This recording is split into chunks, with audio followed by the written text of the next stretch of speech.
নমস্কার বন্ধুরা। ছবিগুলো দেখে আপনারা হয়তো ইতিমধ্যেই জায়গাটিকে ঠিকঠাকভাবেই চিনতে পেরেছেন। আবার কেউ বা হয়তো চিনেও ঠিকমতো ধরতে পারছেন না জায়গাটি আসলে কোথায়। তাহলে আর দেরি না করে আপনাদের সবাইকে জানিয়ে দিই আসলে জায়গাটি কোথায়, কিভাবে যেতে হয় ইত্যাদি যাবতীয় সবকিছু তথ্য।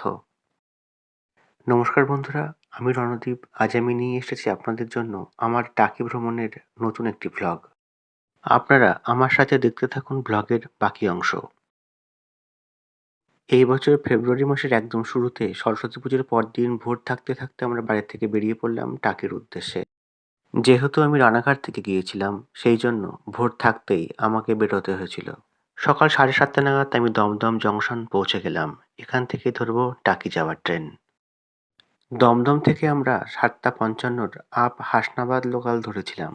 Train number 335515 of Shialda Hasnabad local is arriving on platform number 3.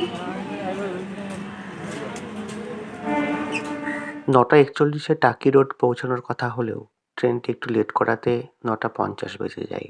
যাই হোক, এইরকম সুন্দর প্রাকৃতিক দৃশ্যের মাঝখান দিয়ে আমরা পৌঁছে গেলাম প্রায় 2 ঘন্টা জার্নি করে টাকি রোড। হাসনাবাদ জংশনের ঠিক আগের স্টেশনটি হলো টাকি রোড।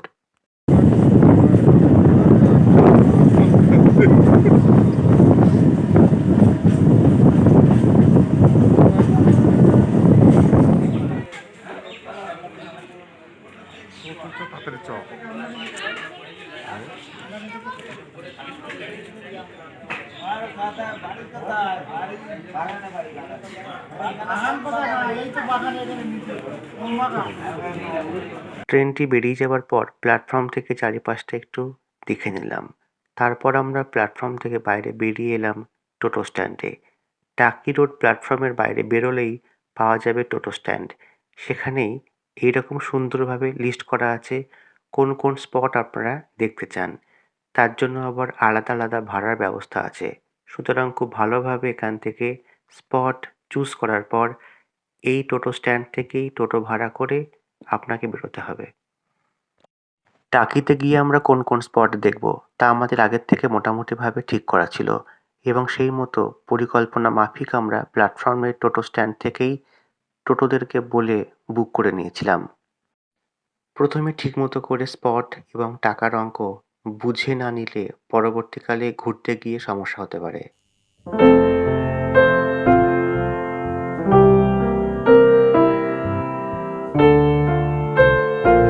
যাই হোক বন্ধুরা, প্রথমেই আমরা দেখে নিলাম জোড়া শিব মন্দির। টাকির মূল শহর থেকে বাইরে বেরোলেই প্রথমেই চোখে পড়বে এই জোড়া শিব মন্দির। পুকুর পাড়ে টাকি জোড়া মন্দির খুব সুন্দরভাবে সংরক্ষণ করা হচ্ছে, আর জলের উপরে এই দুটি মন্দিরের সুন্দর ছায়া পড়ছে, তাই এখানকার ফটোগ্রাফি অন্যরকম মাত্রা পায়।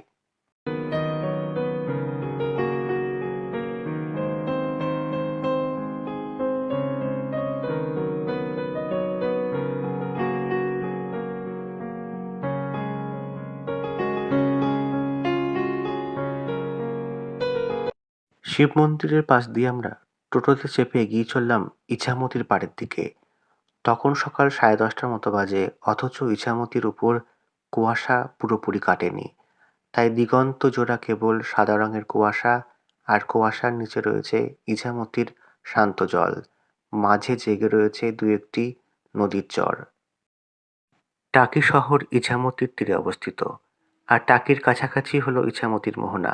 সেই জন্য এই শহরে ইছামতি নদীর বিস্তার সুবিশাল। নদিয়া জেলাতে ইছামতি নদী থাকলেও সেখানে তার বিস্তার একদমই সামান্য। এই অংশের কাছে নদিয়ার ইছামতি কিছুই নয়। যাই হোক, এত সুন্দর নৈসর্গিক দৃশ্য খুব কমই চোখে পড়ে।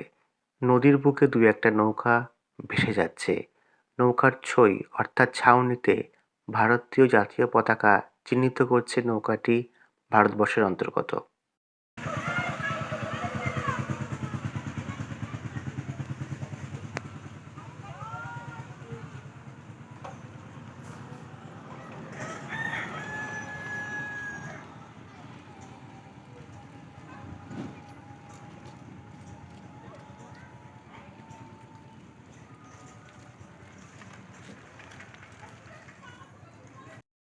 শুধুমাত্র ইছামতি নদীর নৈসর্গিক সৌন্দর্য উপভোগ করার জন্য টাকি শহরে ঘুরতে আসা চলে। ইছামতি নদী আর কুয়াশা মিলে এমন সুন্দর নৈসর্গিক মায়াজাল রচনা করেছিল যে তা ছেড়ে যেতে মন চাইছিল না। এরপর আমরা চলে গিয়েছিলাম জেনারেল শঙ্কর রায়চৌধুরীর বসতবাড়ি দেখতে।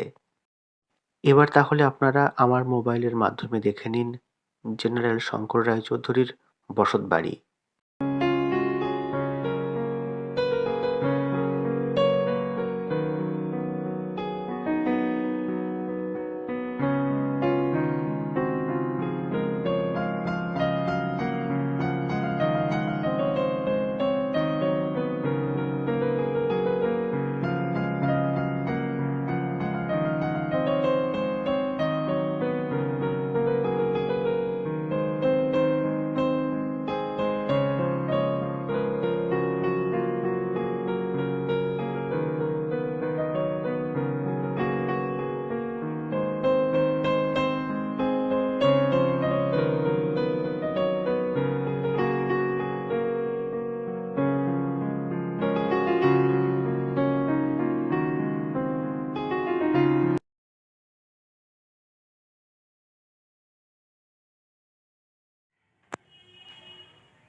জেনারেল শঙ্কর রায়চৌধুরীর বাড়ির পুরোটা ভালোভাবে সংরক্ষণ না করা হলেও এখানকার ঠাকুর দালানটিকে খুব যত্ন সহকারে রক্ষা করা হয়।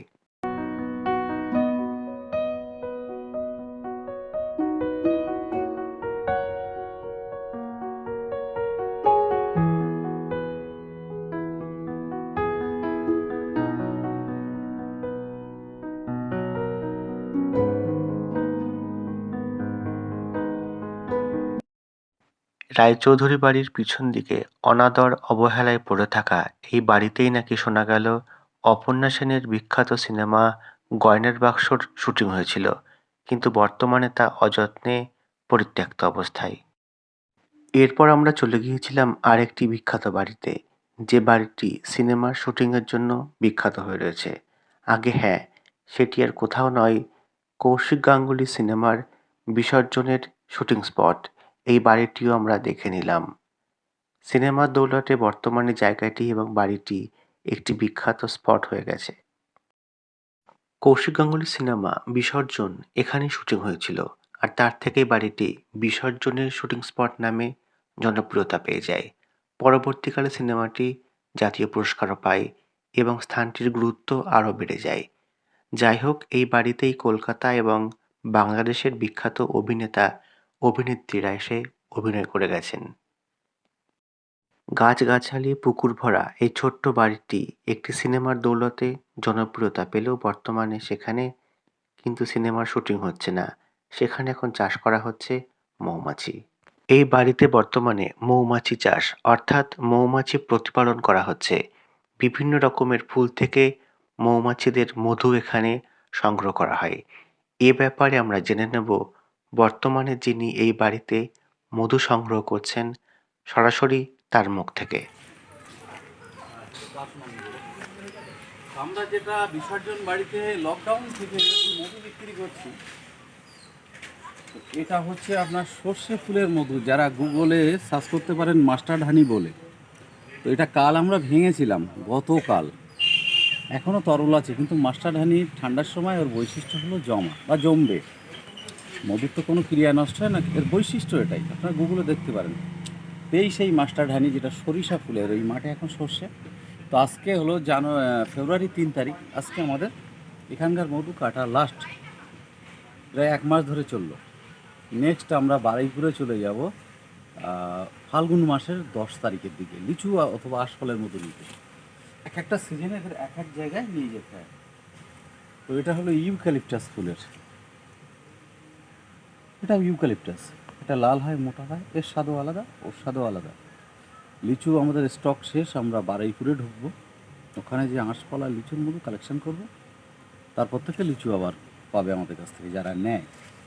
চৈত মাসের 10 তারিখে বাংলার সুন্দরবন ঢুকবো। তো আমি সাধারণত কালীতলা, যেটা ঝিঙ্গাখালি ফরেস্ট, ওখানে থাকবো। বাংলার জ্যৈষ্ঠী মাসের 3 তারিখ ওখান থেকে আমি বাড়াবো। তো আমার যত মৌকলনি এরকম 3 জায়গা আছে, সব বনে চলে যাবে, বা এদেরকে বিভিন্ন জায়গায় নিয়ে যেতে হয়। তো আমাদের এই মধু মাস্টার হানিটা আপনার ও 600 গ্রাম 200 টাকা, ইউক্যালিপটাসও 200 টাকা, 300 গ্রাম তো 100 টাকা। এই বাড়িতে সমস্ত দিচ্ছে শুধু মৌমাছি চাষ আপনার হয়। মৌমাছি।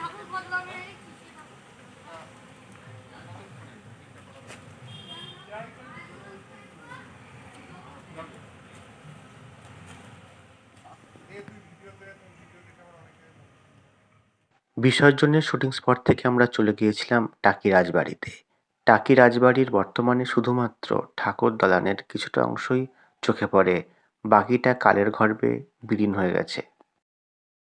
টাকি রাজবাড়ি ঘাটের পাশে অবস্থিত এই নাটমন্দির দেখে সহজেই অনুমান করা যায় টাকি রাজাদের বাড়ি অবস্থা একসময় কতটা জমজমাট এবং বনেদিয়ানাপূর্ণ ছিল।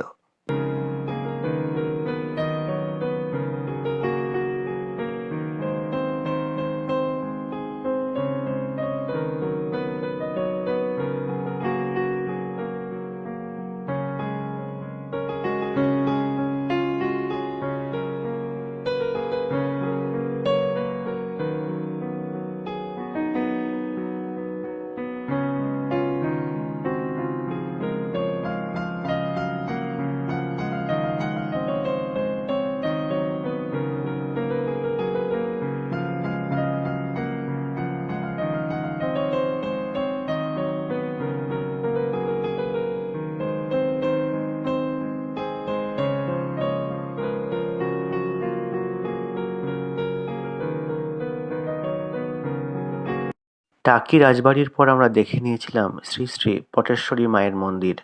পটেশ্বরী মায়ের মন্দিরও টাকির রাজপরিবারের একটি শরিকদের মন্দির। উত্তর শাখা অর্থাৎ উত্তর শরিকদের নির্মিত এই মন্দিরটিও বেশ সুন্দর। যেহেতু পটেশ্বরী মায়ের মন্দির, তাই এখানে কোনো দেববিগ্রহ স্থাপন করা হয়নি, শুধু মায়ের ছবি অর্থাৎ পটকে পুজো করা হয়। যাই হোক বন্ধুরা, পটেশ্বরী মায়ের মন্দির থেকে বেরিয়ে আমরা চলে গিয়েছিলাম আরেকটি বিখ্যাত স্পটে। তবে সেই স্পটের গল্প নিয়ে আসবো ভিডিওর পরবর্তী অংশে। আজ এই পর্যন্তই। এতক্ষণ পর্যন্ত যদি ভিডিওটি ভালো লাগে লাইক করতে ভুলবেন না। আজ এইটুকুই, দেখার জন্য ধন্যবাদ। নমস্কার।